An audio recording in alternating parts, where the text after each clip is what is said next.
নমস্কার সকালা স্যারের বাড়ি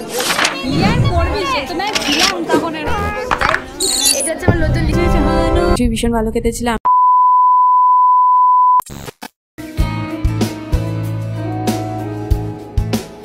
নমস্কার সবাইকে, কেমন আছো তোমরা সবাই?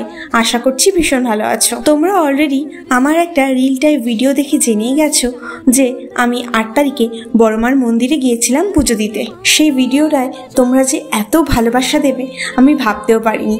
যারা কমেন্ট করেছো, যারা লাইক করেছো, তাদেরকে অনেক অনেক ধন্যবাদ। এই দিন বড়মার মন্দিরে যাওয়ার সাথে সাথে ছিল আমার স্কুলের মার্কশিট আনতে যাওয়া, সন্ধ্যেবেলা স্যারের বাড়ি যাওয়া। তো এই সব কিছু আজকের এই ব্লগটাতে আমি শেয়ার করব। বলতে পারো 8 তারিখের সারা দিনটা আমি কিভাবে কাটিয়েছিলাম সেটাই তোমাদের সাথে শেয়ার করব। তো আশা করছি তোমাদের ভালো লাগবে। তো ব্লগটা স্কিপ না করে দেখতে থাকো। যে কোনো মন্দিরে যাওয়ার ক্ষেত্রে ড্রেসের ক্ষেত্রে সবসময় প্রথমেই মনে পড়ে লাল রঙের কথা। আর আমার কাছে লাল রঙের চুড়িদার অ্যাভেলেবেল ছিল। বলতে পারো এটা 2 পিস। আমি ওড়নাটা আলাদা করে কিনেছিলাম পুজোর সময়। তো এটাই পরে নিচ্ছি মন্দিরে যাওয়ার জন্য। আর যেহেতু ভোরবেলা আমরা একদম 6:30টার দিক বেরিয়েছিলাম, 6:30টার ট্রেন ধরেছিলাম বাড়ির থেকে, তারও আগে বেরিয়েছিলাম। তো সেই জন্য আমি প্রথমেই ইউজ করে নিচ্ছি আমার একটা ময়শ্চারাইজার জয়ে। আর তারপরেই দিয়ে নিচ্ছি হচ্ছে একটু মাস্কারা, যেহেতু ময়শ্চারাইজারটাকে আমি একটু স্কিনে অ্যাবজর্ব হতে দিলাম। তো তারপর ইউজ করে নিচ্ছি জয়েরই সানস্ক্রিন। অ্যাকচুয়ালি এই প্রোডাক্টগুলো আমরা শপিং মলে গেছিলাম, সেখান থেকে ওই থাকে না গিফট হিসেবে, সেরকম আর কি আমাদেরকে দিয়েছিল, ওই জন্য এগুলোই এখন ইউজ করছি। আর তোমরা যারা সেই দিনের শপিংয়ের মিনি ব্লগটা দেখোনি তারা কিন্তু দেখেও আসতে পারো। কাঁচরাপাড়া এক্সপ্রেস বাজারে আমরা শপিং করেছিলাম, সেদিনের ব্লগটা যারা এখন অবধি দেখোনি তারা কিন্তু দেখে আসতে পারো। তারপর একটা লিপস্টিক প্যালেট থেকে লিপস্টিক দুটো কালারকে মিক্স করে নিয়ে বলতে পারো সেরকমই একটা লাইট কালার ক্রিয়েট করেছিলাম। আর চুলটাকে এইভাবে ঠিক বেঁধে নিয়েছিলাম। ব্যাস, এটাই ছিল আমার ফাইনাল লুক। তারপরেই বেরিয়ে পড়েছিলাম স্টেশনে যাওয়ার জন্য। আর স্টেশনে গিয়ে কোনো রকম ক্লিপই নিতে পারিনি, কারণ স্টেশনে যাওয়ার সাথে সাথেই ট্রেন চলে এসেছিলো। আর বাবা আমাদের জন্য টিকিট কেটে অপেক্ষা করছিল, তাই বাবার হাত থেকে টিকিটটা নিয়ে আমরাও ট্রেনে উঠে পড়লাম। আর এই যে ট্রেনটা যাচ্ছে এখন দ্রুত গতিতে নৈহাটির দিকে।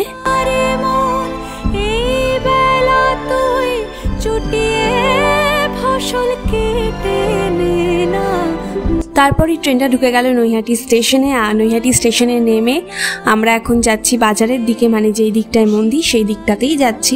তো যেটা হয় সেটা হচ্ছে এখানে মন্দিরের রাস্তাটা যেখান থেকে শুরু সেখান থেকেই ডালার দোকান স্টার্ট হয়ে যায়, মানে পরপর পরপর থাকে। তো আমরা প্রথমেই যেই দোকানটা দেখতে পেরেছিলাম সেখান থেকে একটা ডালা নিয়ে নিয়েছি। আর এই যে আমি এখন যাচ্ছি ডালা নিয়ে মন্দিরের দিকে। তারপর মা মাঝের আরেকটা দোকান থেকে, মানে ডালার মধ্যে তো মিষ্টি দেওয়াই থাকে, তো তাছাড়া মা একটা এক্সট্রা মিষ্টি কিনে নিচ্ছিল। তারপরেই আমরা লাইনে দাঁড়িয়ে পড়েছিলাম। আর এই যে লাইনটা ঠিক এরকম ছিল। আর এই দেখেন আমার মাকে, আমরা হচ্ছে মানে মন্দির খোলার পর প্রথম যে পুজোটা হয়, মানে প্রথমবারের যে পুজোটা, সেইটাতেই আমরা লাইন দিয়েছিলাম, মানে সেইটাতে আমরা লাইন পেয়ে গেছিলাম। তাই আমাদের বেশিক্ষণ আর কি লাইনে দাঁড়াতে হয়নি, মানে লাইনটা একদম চলতে শুরু করছিল, আমরাও এগোতে থাকছিলাম। এইভাবে হয়ে গেল। আর তারপরে ভিতরে চলে গেছিলাম পুজো দিতে। পুরোটা আর কি ক্লিপ তোলা হয়নি, কারণ ওখানে অ্যাকচুয়ালি ক্যামেরাটা সেইভাবে অ্যালাউ করে না, বিশেষ করে মায়ের ছবিটা একদম সামনে থেকে তুলতে দেয় না। তাও আর কি যেহেতু ফোনটা ওরা নিয়ে নেয় না, তাও মাঝের মধ্যে সবাই আর কি একটু ফোনটা উঁচু করে, তোমরা অলরেডি ফেসবুক ইনস্টাগ্রামে অনেক ছবি দেখতে পাবে, অনেকে তোলে, মানে সেইভাবে মানা করে না, কিন্তু সামনে গিয়ে একটুখানি মানে ওরা দেখতে পেলে আর কি বকা দেয়। তো তাও আমি একটু উঁচু করে আর কি, মানে সবাই করে উঁচু করে আর কি মায়ের একটু ভিডিও করে নিয়েছিলাম, তো যাতে তোমাদের সাথে শেয়ার করতে পারি। তাই এই দেখে নাও মাকে। কৃষিকাজ জানো না রে, কৃষিকাজ জানো না। তো তারপর মন্দির থেকে বেরিয়ে আমরা একটু ছবি তুলে নিচ্ছিলাম, সেই ছবিগুলো তোমাদের সাথে শেয়ার করলাম।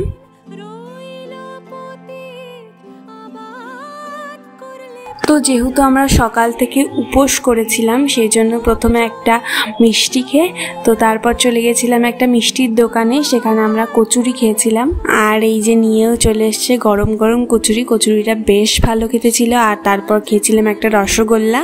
আর তারপরেই চলে এসেছিলাম স্টেশনে আসার সাথে সাথেই ট্রেন চলে এসেছিল। তো ট্রেনে করে তারপর চলে গেছিলাম বাড়ি। তারপর বাড়ি এসে কিছুক্ষণ রেস্ট নিয়ে চলে এসেছিলাম চা করতে, মা বলছিল চা খাবে তাই। তো তারপর কিছুক্ষণ রেস্ট নিয়ে আমি রেডি হয়ে নিচ্ছিলাম স্কুলে যাওয়ার জন্য। তো অনেক দিন পর স্কুলের ড্রেসটা পরলাম। এখনও না আমার ভিডিও এডিট করতে করতে এত মানে ভাবছি যে আর কখনো পড়বো না, আর কখনো স্কুলে যাবো না, মানে আর তাদের সাথে সেইভাবে দেখা হবে না। আমার এখনও যেন ভীষণ অবাক লাগছে, ভীষণ খারাপ লাগছে। তো এসব তো হতেই থাকে, বছর বছর সবাই পাস আউট হয়, তো আমাকেও হতে হলো, মেনে নিতে হবে। এবার নতুন কলেজে যাওয়া, অনেক কিছু হবে, তো এই আর কি। কিন্তু স্কুল লাইফ তো স্কুল লাইফই হয়, তাই না? তো তারপর চলে এসেছিলাম স্কুলে, আর দেখে নাও আমাদের স্কুলটাকে। তারপর মোটামুটি বেশ কয়েকজন আসার পর আমরা গল্প করছিলাম, আর তারই সময় আমি ক্যামেরাটা ধরেছিলাম। তো একজন ভীষণ অবাক হয়ে গেছে, তো ওরা বারবার করে বলেছিল এই ক্লিপটা পোস্ট না করতে, আমি করলাম। কারণ আমি চাই যে গ্যালারিতে ভিডিওগুলো না থাকলেও ইউটিউবটা যে থাকে ইউটিউবে থেকে যাবে, আমি পরে দেখতে পাবো যে এরকম একটা ঘটনা ঘটেছিল। তো সেই জন্যই আমি অ্যাড করলাম।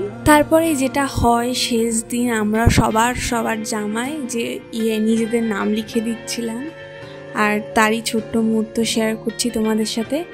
আর তারপর ম্যামও আমাদের জামার উপর নাম লিখে দিচ্ছিল, মানে সাইন করে দিচ্ছিল, আমরা ম্যামকে রিকোয়েস্ট করেছিলাম। তো তারপরে আমরা টুকটাক ছবি তুলে নিচ্ছিলাম যাতে এগুলো স্মৃতি হয়ে থাকে। আর এটা হচ্ছে আমাদের পুরো গ্রুপ ফটো।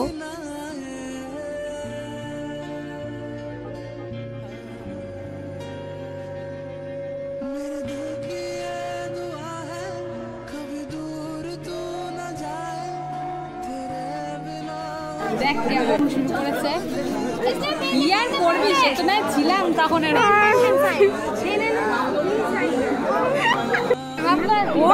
ভাই এটাকে আলাদাই কিছু লাগছে দেখতে,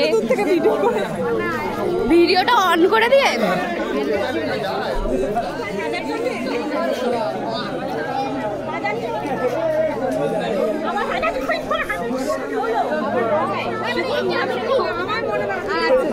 কেমন অভিজ্ঞতা, একটা আর্টিস্ট শেয়ার করো অভিজ্ঞতা, আপনার কেমন অভিজ্ঞতা?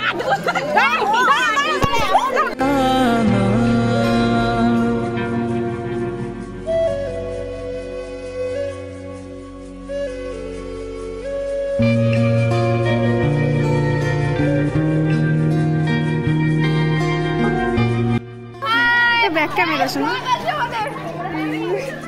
হাই।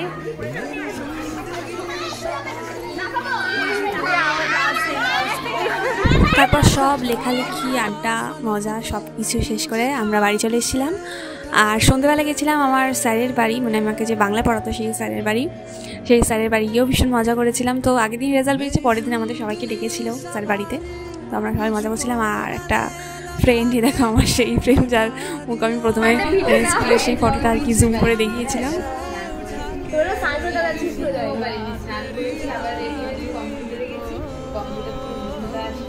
তো সে বলছিল যে আমি কখন কখন কি করেছি, ওটা অ্যাড হয়ে গেছে ভীষণ, তো সে সব আর কি বলছিল, এই আর কি। আর ওদের ক্যামেরা ধরা, সবাই সব কথা বলতে চায় যে যার কথা। আমি কত শুনে এন্ট্রি নিলাম স্নেহা।